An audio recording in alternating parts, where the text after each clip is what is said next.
Sometimes we fail to take the time that we need to think. And then we wonder why life is a struggle when we're not taking time to sit and think. Could I have slept in more? Yeah, I could have slept in more. Could I have spent more time at the gym? Yeah, I could have spent more time at the gym. But I set a goal for the gym and I accomplished it. I set a goal for getting to the office and I accomplished it. And with this extra time, what better use than to meditate, than to think, than to get your head clear so that way you can focus your day. I have goals for myself for what I want to accomplish at work, but it has to be more than a goal.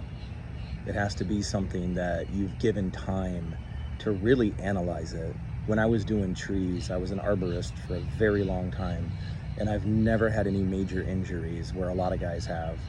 The only time I ever had a big injury was when somebody knocked my teeth out with a tree, and I knew it was coming, but I did my best to get out of the way of it. But you have to anticipate not just your moves and your capabilities, but the moves of your team and the capabilities of your team, okay? Because if you're only making moves on your own behalf, then you're never gonna make moves that actually work, that actually matter. You've gotta make moves that other people can move with. Moving solo is easy.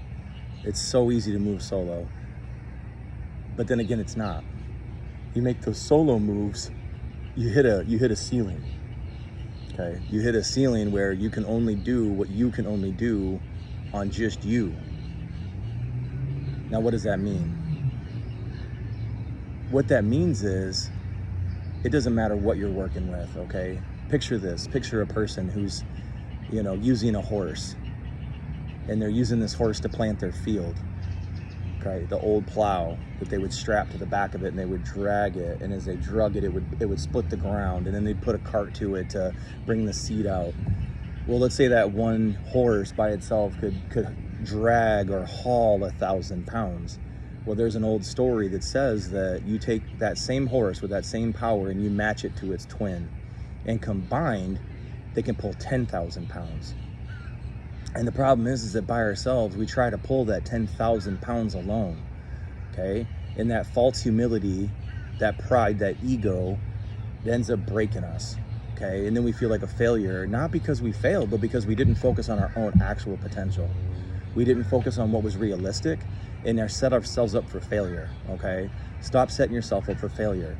Start giving yourself the opportunity to win by understanding what your limitations are.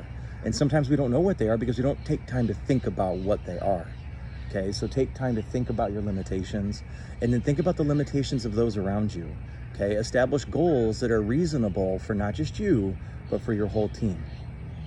All right, love you. 1.